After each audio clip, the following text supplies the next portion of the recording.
At parent-teacher conferences, my teacher asked my mom, "Aren't you on the hub?" "Excuse me?" My mom's voice said loudly. Mr. Leonard's face flushed red as he realized what he'd said. "I'm sorry. That was inappropriate. I just thought I recognized you." "Show me." My mom's knuckles were white, gripping her purse. He reluctantly turned his phone toward us. My stomach dropped seeing my mom's face edited onto an explicit video. The username was Jason Beast 2010, Jason Fitzgerald, the kid who'd been making my life hell all year. My mom took photos of the screen with shaking hands. We left immediately and she called her lawyer from the parking lot. Within days, they'd traced it back to Jason's house. His parents begged us not to press charges, but my mom was done. "Your son made illicit content of me. He's facing consequences." The lawsuit revealed Jason had made multiple deepfake videos. During his deposition, they asked why he'd targeted our family specifically. Jason started crying and pointed at me. "Ask him about the note." Jason's voice cracked. "What note?"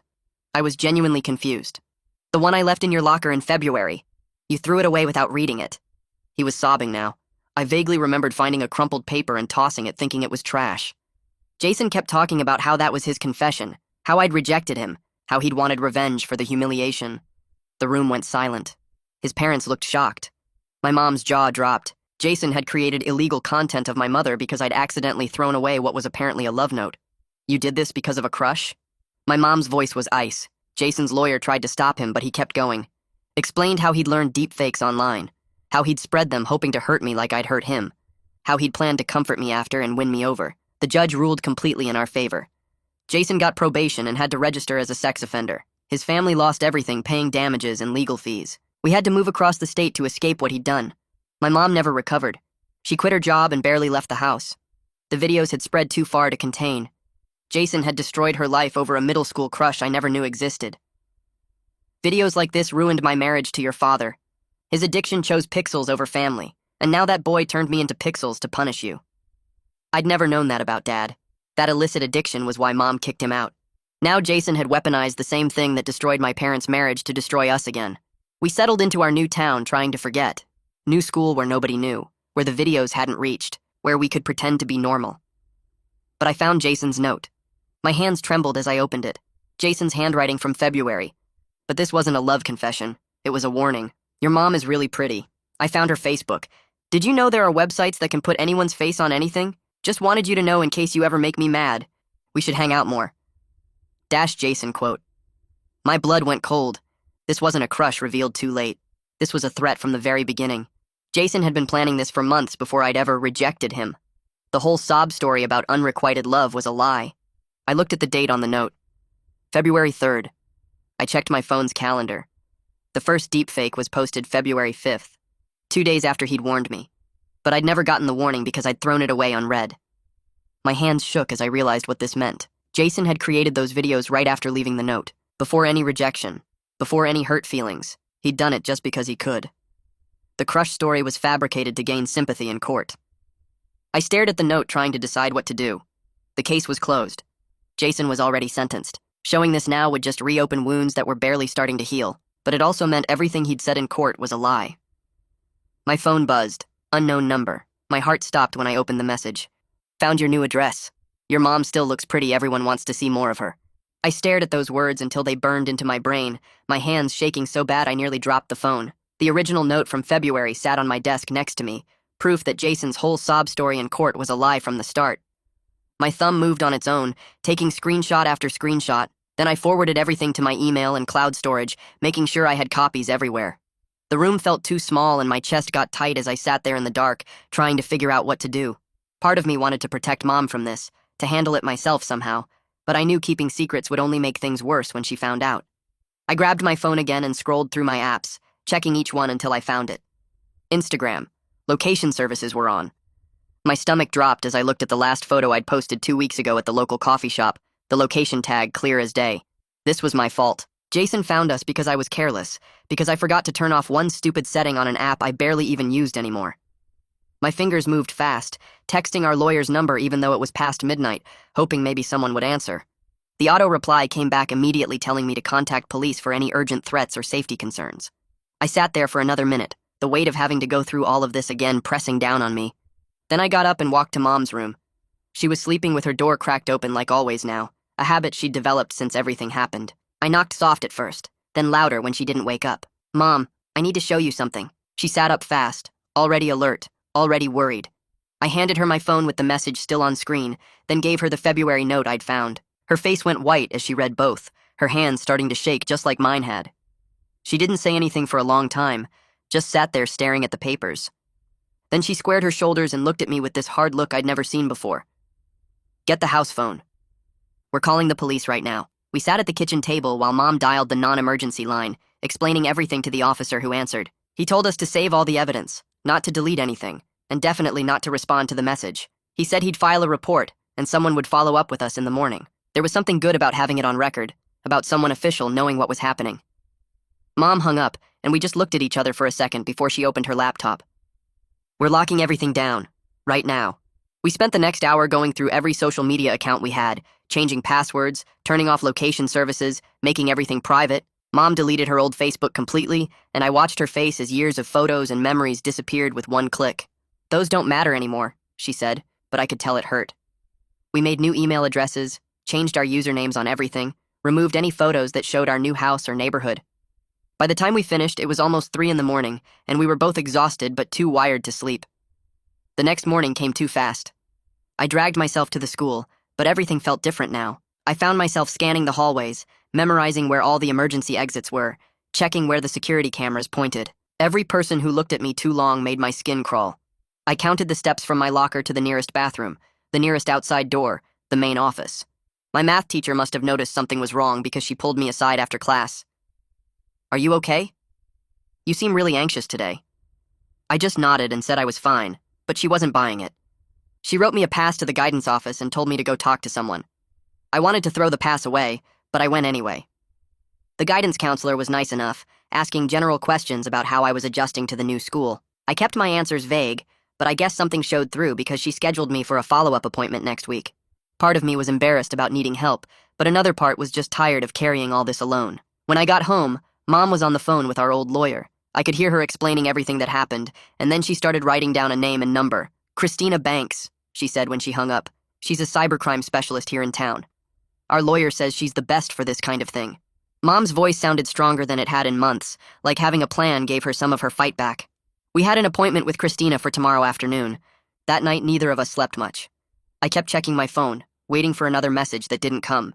Mom made coffee at 5 a.m, and we sat together at the kitchen table, not really talking, just being there. The fear was still there, sitting heavy in my chest, but at least we weren't facing it alone this time. At least we knew what we were dealing with now. At least we had people who could help us. The February note sat between us on the table, evidence of what Jason really was, proof that this was never about love or rejection. It was always about control, about power, about hurting us because he could. My phone buzzed again on the table and we both jumped. Another unknown number trying to send something, but I didn't open it, just took a screenshot of the notification and turned my phone face down. Mom grabbed a notebook from the kitchen drawer and started writing down phone numbers we might need. The police, our lawyer, her therapist, making a list of where we could go if things got worse. She wrote down her sister's address 3 towns over, and the hotel by the highway that took cash, her handwriting getting steadier as she filled the page with concrete steps we could take. That night I couldn't sleep, kept seeing those videos in my head even though I'd never actually watched them. Just that one glimpse on the teacher's phone, but my brain filled in the rest.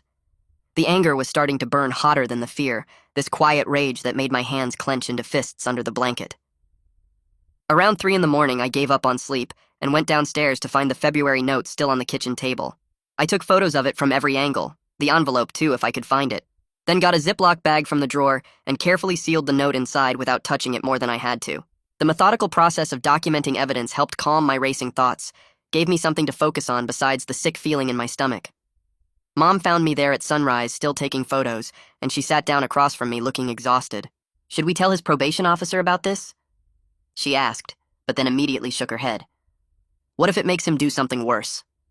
We went back and forth for an hour, wanting him to face consequences, but scared of pushing him to escalate, trapped between needing justice and protecting ourselves. Finally, Mom called our lawyer again, and he gave us the number for Christina Banks, said she was the best cybercrime detective in the area and could help us figure out our options.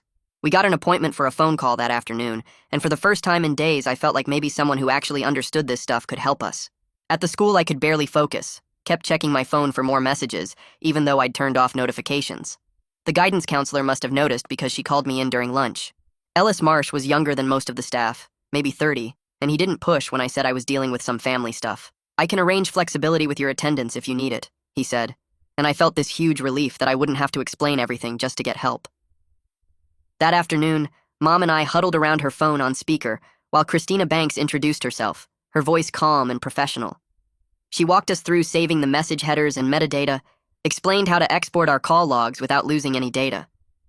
"Don't delete anything, even if you want to," she said. "We need everything intact for evidence." She scheduled an in-person meeting for next week and gave us her direct cell number. "If anything escalates, call me immediately." 2 days later, we got another call, this time from Roderick Payne, who introduced himself as Jason's probation officer.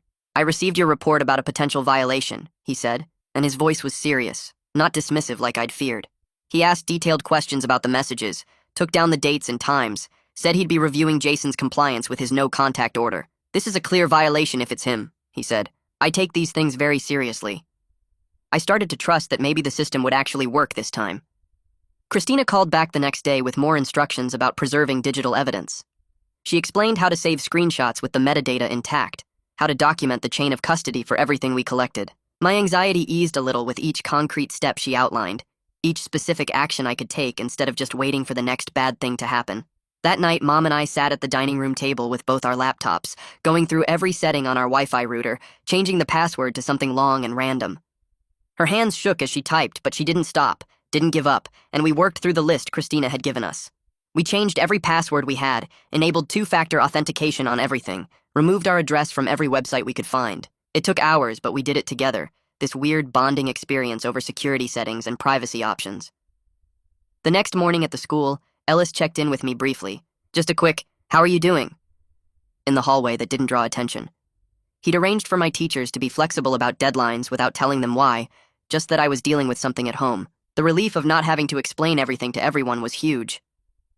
Roderick called again that afternoon, said he'd started investigating and found some concerning things. "There's an old tablet that wasn't on his registered device list," he said. "I'm conducting a full compliance check tomorrow." He explained that any violation could mean stricter probation terms or even jail time, and while part of me wanted Jason to face the harshest consequences possible, another part just wanted him to leave us alone. Christina met with us in person finally, a woman in her 40s with kind eyes and a no-nonsense attitude. She looked at everything we'd collected, the February note, the screenshots, the call logs, nodding as she made notes. "You've done everything right," she said, and Mom actually smiled for the first time in weeks. Christina explained that she could trace the messages even if they came through anonymizing apps, that there were always digital breadcrumbs if you knew where to look. She took copies of everything and said she'd start her investigation immediately. That night I actually slept for more than 2 hours straight, still waking up a lot, but not the constant alertness I'd had before. Mom had started seeing her therapist twice a week now, and while she still wasn't leaving the house much, she was at least talking about maybe going to the grocery store next week. We kept our phones on silent after 9 p.m., this new rule we'd made to give ourselves some peace. The safety plan Mom had written was taped to the refrigerator now, and every time I saw it I felt a little more in control, a little less helpless. The next day at the school, a girl from my history class walked up to my locker while I was getting my books. Lainey Guzman had been sitting near me all semester, but we'd never really talked before. She asked if I wanted to sit with her at lunch since I'd been eating alone in the library most days. I hesitated, but her smile seemed real, not like she was trying to get gossip or anything. We sat at a table in the corner of the cafeteria, and she talked about normal stuff like homework and this show she was watching. I kept my answers short and didn't share anything personal, but when she asked if I wanted to hang out again tomorrow, I said yes. The loneliness I'd been carrying around for months cracked just a little bit with this small, normal teenage moment. That afternoon, Christina called and asked us to forward all the threatening messages with their full headers intact. She walked me through the steps on my phone to access the metadata that most people never see. Mom sat next to me as we went through each message, saving everything to a folder Christina could access remotely. My hands weren't shaking anymore as we worked through the technical steps together. Christina explained she needed our complete phone records, too, and gave us the exact format the phone company would need for the subpoena. The helpless panic I'd been feeling for days was slowly being replaced by this focused cooperation, like we were actually doing something instead of just waiting for the next bad thing. 2 days later, Roderick called with an update after reviewing Jason's probation paperwork. He confirmed there was definitely a no-contact order that specifically included any form of digital communication. His voice was serious as he explained this was a clear violation that could result in stricter probation terms or even jail time. The validation that someone was taking this seriously mixed with dread about having to go through more hearings and legal stuff. Christina had warned us that getting the subpoenas approved and gathering evidence would take time. Days turned into a week of waiting while paperwork moved through the system at its own slow pace. I wanted things to happen faster, but Christina reminded us that doing everything properly was more important than rushing.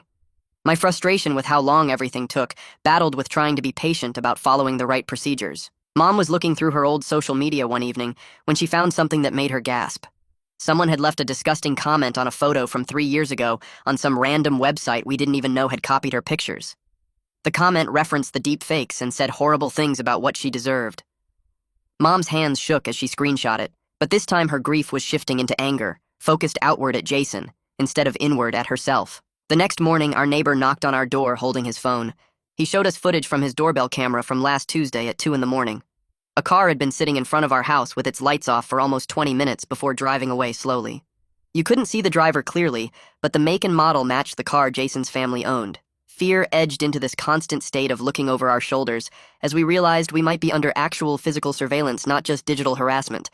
I called Ellis right away, and he said he'd talk to the administration about increasing security without making it obvious. By the next day, the school had arranged for someone from the office to walk near me between classes, making it look like they were just heading the same direction. The security guard started doing more frequent walks past my classrooms, too. I hated needing these visible precautions, but accepted them because staying safe was more important than my pride. Lainey and I had been eating lunch together for a few days when she showed me a funny picture she'd posted on her social media. My stomach dropped when I looked closer at the selfie she'd taken at the bus stop near school. In the window behind her, you could clearly see the reflection of our street number from the building across from the stop. She had no idea she'd basically posted our location for anyone following her account to see. The sting of thinking she might have done it on purpose hit me hard before logic kicked in, and I realized it was completely accidental. I pointed at the reflection and watched her face go white when she understood what she'd done. She immediately deleted the photo and started apologizing over and over about not being more careful. Her genuine panic and concern helped my hurt feelings move toward cautious forgiveness, as she promised to be more aware of backgrounds in her photos. She even went through her whole account looking for anything else that might give away information about where I lived or went to the school. We spent the rest of lunch with her showing me each photo before she deleted anything questionable, this weird bonding moment over digital safety. Christina called that evening with preliminary results from tracing the threatening messages. The technical details went over my head, but basically someone had used an old tablet or phone that only connected through Wi-Fi and ran everything through apps designed to hide their location. She explained how these masking apps worked and why they made tracing harder but not impossible. The uneasy clarity about Jason's methods made me realize how much planning had gone into trying to terrorize us while avoiding getting caught.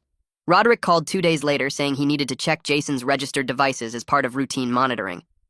He went through the list with me on speaker while Mom listened from the couch.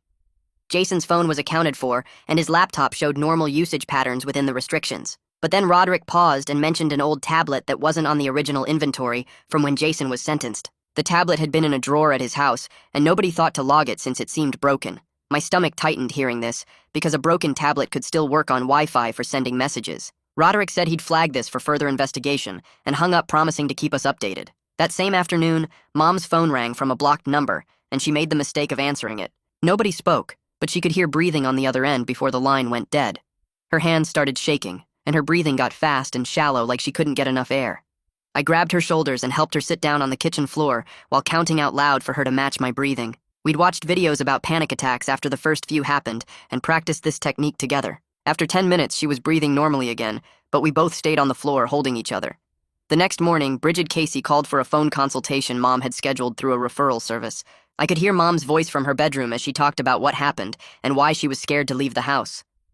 Bridget's voice was calm, and she didn't push Mom to commit to anything right away. They talked for 45 minutes, and Mom came out looking tired but less tense than before. She said Bridget seemed nice, and they'd scheduled another call for next week to talk about maybe doing video sessions. At the school, Ellis had arranged for me to join a support group that met during lunch on Wednesdays. I walked into the conference room expecting it to be awkward, but the other 5 kids there just nodded when I sat down. One girl was talking about how someone posted her address online after she reported harassment at her old school. Another kid mentioned getting hundreds of messages after someone shared his number in a hate group. Nobody asked me to share my story, and I just listened, feeling less alone than I had in months. That evening, I sat at my desk and started writing a victim impact statement, even though I wasn't sure when or if I'd use it. The words came out jumbled at first, but then I found a rhythm describing how this affected our daily lives. I wrote about Mom quitting her job and us having to move and the fear that followed us everywhere. Writing it down made me feel less powerless even if nobody else ever read it. Christina called the next day with news that made my hands clench into fists. She'd traced the username JasonBeast2010 to a data broker site where someone had purchased our new address 2 weeks ago. The payment came from a prepaid card, but the email used for the account had been active recently. This was proof that someone was actively stalking us and not just making empty threats. She said this gave them enough evidence to move forward with violation proceedings. Roderick called an hour later to confirm he was filing paperwork for an expedited probation violation hearing. He explained that the evidence Christina found combined with the unregistered tablet created a pattern of concerning behavior. The hearing would happen within 2 weeks instead of the usual month-long wait. My anxiety spiked thinking about seeing Jason again, but relief washed over it, knowing something was actually being done. That night, Mom mentioned something that caught me off guard while we were eating dinner. She said Dad had texted her last week after months of no contact asking how she was doing. She hadn't responded, but seeing his name had brought back all the pain from their divorce. She looked at her plate and said she didn't want to deal with him on top of everything else happening. I squeezed her hand, and we finished eating in silence. Later that night, I pulled out the February note again and read it for the 10th time. The lie Jason told in court about having a crush kept bothering me because it changed everything about why this happened. I decided the judge needed to know the truth about Jason's premeditation, even if it meant admitting I'd kept the note secret at first. The shame of not showing it earlier didn't matter as much as making sure Jason faced consequences for what he actually did. I took photos of the note with my phone and emailed them to Christina with an explanation of when I'd found it. The next day at lunch, Lainey asked if I wanted help making my online stuff more private after I'd mentioned being worried about data brokers. We spent the whole period on her laptop going through removal request forms for different sites that sell people's information. She showed me browser extensions that block trackers and helped me change settings on apps I didn't even know were sharing my location. Each small step felt like taking back a tiny piece of control, even though we both knew nothing online ever really disappears. The next morning, Ellis pulled me into his office and spread out papers on his desk, showing a new safety protocol with my initials at the top. He'd already talked to my teachers and the security guard about keeping watch for anyone suspicious near campus. My face burned knowing more people knew about my situation now, but Ellis said it was necessary after everything that had happened. He gave me a laminated card with emergency numbers and told me to keep it in my pocket at all times. Walking home that afternoon, I checked the mailbox like always, and my hand froze on a small package with my name written in black marker. No return address and no stamps, which meant someone had put it there themselves. Inside was a USB drive with a sticky note that just said, "Watch this," and my whole body started shaking. I wanted to plug it in so bad to see what was on it, but something in my gut told me not to. I called Christina right away, and she told me to put it in a plastic bag without touching it more. She came by within an hour wearing gloves and took the USB with her. She explained how these things could have viruses that steal passwords or tracking software that shows your location. She said I did the right thing not plugging it in, and that made me feel better about resisting the urge to look. 2 days later, Christina called with news that made my skin crawl. The corner store near Jason's old neighborhood had security footage from last week, showing someone who looked just like him buying a pack of USBs with cash. He wore a baseball cap pulled low, but the height and build matched perfectly. The store clerk remembered him because he'd asked specifically for the cheapest ones they had. Christina said this was enough evidence to move forward, and Roderick would be contacting Jason's family soon. That same afternoon, Roderick left a voicemail saying he'd sent formal notification to Jason's parents and their lawyer about the probation violation hearing. He said it would happen in about 10 days, and we'd need to be ready to testify. The official papers would arrive by certified mail, and Jason would have to appear or face immediate arrest. My hands got sweaty just thinking about being in the same room as him again. Mom had been doing phone sessions with Bridget for weeks, but today was her first time going to the actual office. I waited in the car while she went inside and watched her take deep breaths before opening the door. She stayed in there for 50 minutes and came out looking tired but somehow lighter. She told me they'd set a goal for her to leave the house at least 3 times a week, even if just for short trips. It wasn't much, but seeing her try made something loosen in my chest. That evening, I finally gave Christina the original February note that I'd been keeping in my desk drawer. She took photos of it from every angle and put it in an evidence bag with the date and time written on the label.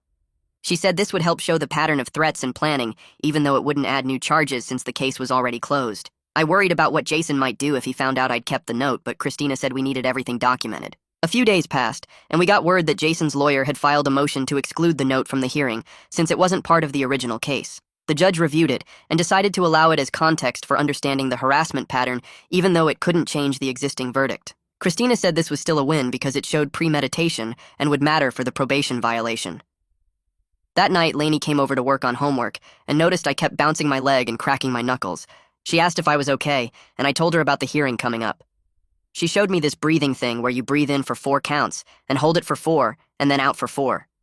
We practiced it together for a few minutes, and she said her therapist taught it to her for panic attacks. Before she left, she made me promise to do it every night before bed, and honestly, it did help me fall asleep easier. The day before the hearing, Christina and Roderick came to our house to go over what would happen. They sat at our kitchen table and walked through the whole process step by step. Roderick would present the evidence first, and then Christina would explain the technical stuff about the messages and USB. They'd probably call me to testify about finding the USB and receiving the threats. Christina said to just tell the truth and not to look at Jason if it made me nervous. They practiced questions with me like whether I'd had any contact with him and if the threats had affected my daily life. Mom sat next to me the whole time, squeezing my hand when my voice shook. By the time they left, I felt ready, even though my stomach was in knots. The morning of the hearing, I threw up twice before we even left the house. Mom held my hair back and rubbed my shoulder while I gripped the toilet seat. The courthouse was 40 minutes away, and we drove in silence except for the GPS giving directions. I kept checking my phone to see if Christina or Roderick had sent any updates, but there was nothing. The parking lot was half empty when we pulled in, and I saw Jason's parents' blue minivan already there near the entrance. My legs felt weak walking up the concrete steps and through the metal detectors. Christina met us in the lobby holding a folder thick with printed screenshots and evidence logs. She walked us to the small hearing room where Roderick was already sitting at a table reviewing his notes. Jason sat at another table with his parents and their lawyer, his shoulders hunched forward and his hair grown out longer than I remembered. His mom kept touching his arm and whispering something, while his dad stared straight ahead at the wall. When Jason turned slightly, I saw how much weight he'd lost and the dark circles under his eyes. Part of me felt sorry for him for about 2 seconds before I remembered the USB in our mailbox and the texts threatening more videos. The judge came in, and we all stood up until she told us to sit. Roderick went first, explaining the terms of Jason's probation and the no-contact order that included any form of communication.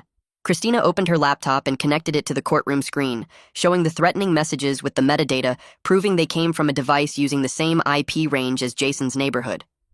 She clicked through screenshots of the USB analysis, showing it contained tracking malware designed to report our location if we'd plugged it in. The security footage from the store played next, grainy but clear enough to see someone Jason's height buying USBs with cash while wearing a baseball cap. Christina explained how the timeline matched up with when the USB appeared in our mailbox 2 days later. She showed the February note I'd given her, explaining it proved a pattern of threats that started before any supposed rejection. Jason's lawyer tried to argue the note wasn't relevant since it was from the original case, but the judge allowed it as context. When it was my turn to speak, my hands were shaking, so bad I had to clasp them together under the table. I told the judge about finding the USB and how scared I was to even touch it. I explained how the text made us afraid to leave the house and how Mom had panic attacks whenever the doorbell rang. My voice cracked when I described checking the locks 3 times every night and jumping whenever a car drove slowly past our house. The judge asked Jason if he wanted to say anything, and he just shook his head while tears ran down his face.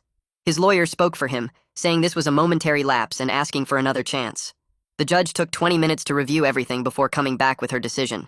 She added no internet access at all to his probation terms, not even for school unless supervised by a teacher. He had to surrender all devices within 24 hours for forensic examination. She ordered GPS monitoring with an ankle bracelet that would alert if he came within 5 miles of our address. His probation was extended another 2 years with mandatory weekly check-ins instead of monthly. Any violation would mean immediate jail time with no second chances. Jason's mom started crying when they put the ankle monitor on him right there in the courtroom.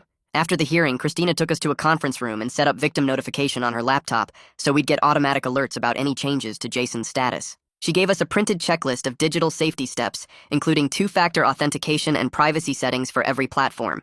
She showed us how to check if our information was being sold online and helped us file removal requests for 5 different data broker sites. Roderick came in to confirm the new restrictions were already active in the system and that Jason's devices would be collected that afternoon. Back at the school the next week, Ellis called me to his office to go over new accommodations they'd put in place. The main office staff had my photo, and Mom's with a note to call him immediately if anyone asked about us. Teachers got an email saying I might need to step out of class without explanation and to mark me present anyway. Security had a photo of Jason to watch for even though he lived 3 hours away now. Ellis gave me a hall pass that let me go to his office anytime I felt unsafe without needing permission. He set up weekly check-ins where we'd just talk for 15 minutes about how things were going. Lainey asked me to join her science fair group project about water filtration, which meant staying after school twice a week in the library.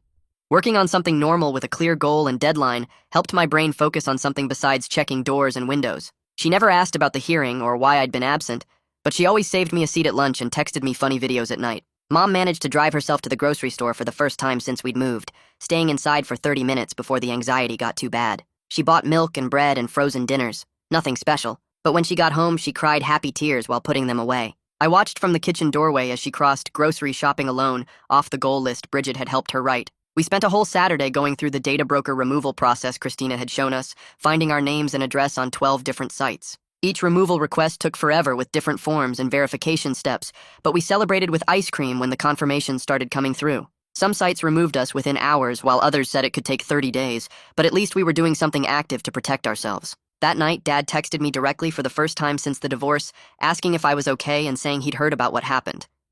I stared at the message for 10 minutes before typing back that I wasn't ready to talk, but would let him know when I was. He replied immediately saying he understood and would wait however long it took. I deleted the conversation, but felt better about setting that boundary instead of just ignoring him or saying something angry I'd regret later.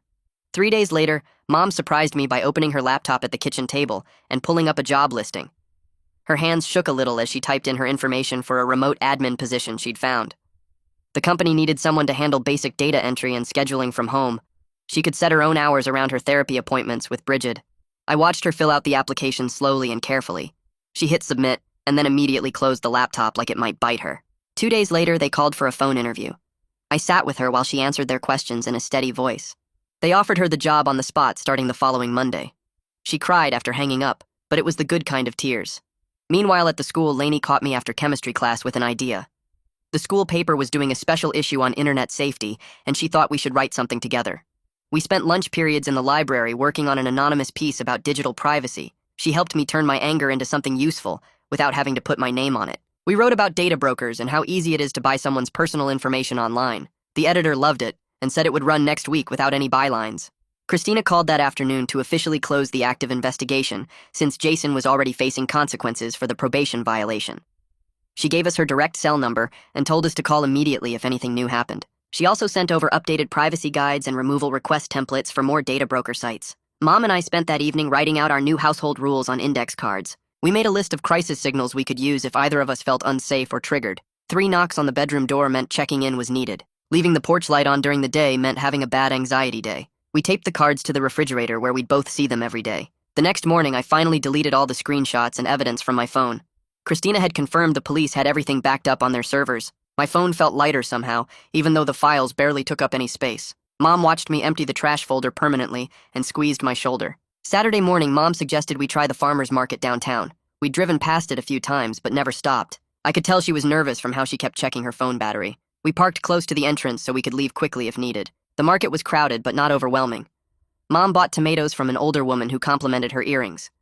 I got us both lemonade from a stand run by some kids fundraising for their soccer team. We stayed for almost an hour walking between the booths. Nobody recognized us or said anything weird. Mom even smiled at a baby in a stroller. On the drive home, she rolled the windows down and let the wind mess up her hair. Ellis called me into his office Monday to tell me something he'd heard through official channels. Jason had started his mandatory therapy groups as part of his extended probation requirements. He was attending twice a week at a facility near his new school. Ellis said this was good progress, even if it was court-ordered. That afternoon at the grocery store, I saw Jason's mom in the cereal aisle. She looked older than I remembered from the hearing. Our eyes met for a second, and she gave me this small nod. Not friendly exactly, but not hostile either. Just acknowledgement that we were both still existing in the world. I nodded back and we went our separate ways. She was buying the same brand of cereal Jason used to eat at lunch. That night, Mom made spaghetti with the tomatoes from the farmer's market. We ate at the actual dining table instead of in front of our phones like usual. She'd found this old comedy show on streaming that we used to watch together before everything happened. We put both our phones face down on silent mode. The show was dumber than I remembered, but Mom actually laughed at one of the jokes. Not a big laugh, but a real one. I realized I'd been holding my breath for months without knowing it. Sitting there with Mom eating dinner and watching TV felt almost normal. The fear was still there underneath everything. We both still jumped at unexpected noises and checked the locks multiple times. But for the first time since finding that text from Jason, the weight wasn't crushing me completely. I could take a full breath without my chest feeling tight. Mom fell asleep on the couch halfway through the second episode. I covered her with a blanket and turned the volume down low. The room felt peaceful in a way it hadn't in so long. And that's today's story wrapped up. Hopefully there's a takeaway you can use, because that's always the goal here. Subscribe and you'll never miss the next one.